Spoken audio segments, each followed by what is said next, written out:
You know, Kelly, as we sit here and look over data, the grant, we're in the last year. It's been 5 years.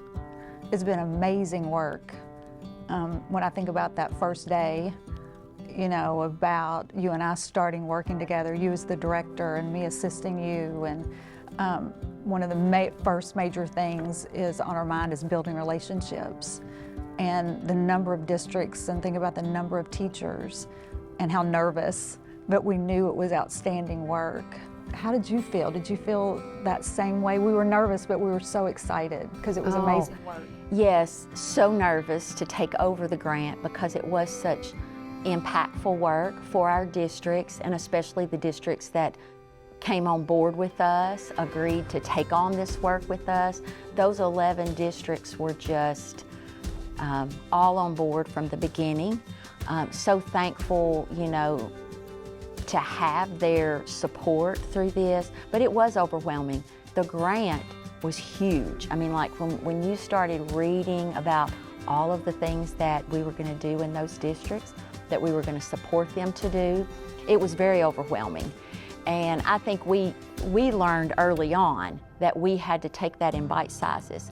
And we learned that we had to go slow to go fast.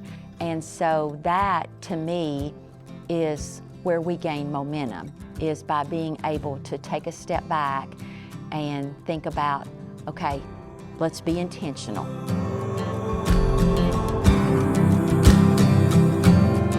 We talked about awareness, and there's been that stigma in the past of mental health. With it being a small community, sometimes there's been a stigma around it of like, I don't want anybody to know I'm getting therapy.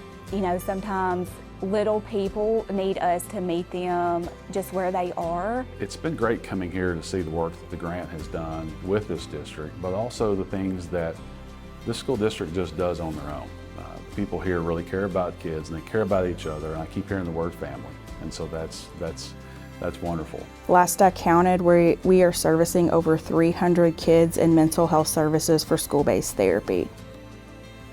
There's always been a focus on mental health, but over the past few years it has just flourished and blossomed, and our students are probably more well supported now than they have ever been before. I think the benefits that we've seen is just the intentionality of making sure that we're looking at the whole picture and not getting tunnel vision. And then along came the Project Prevent grant. The grant really allowed us to see with a little more professional lens of seeing the true needs based upon the work that the grant required us to do.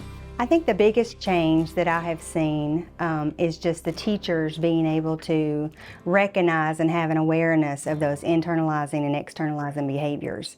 And then they are having discussions among colleagues about those behaviors. I think one thing that I've loved to see grow is that now a lot of principals are so comfortable and confident themselves with conducting some of these initial assessments. There's been so much growth in our district, and I think just for teachers to know that there's resources that we have that we didn't have years ago for our students.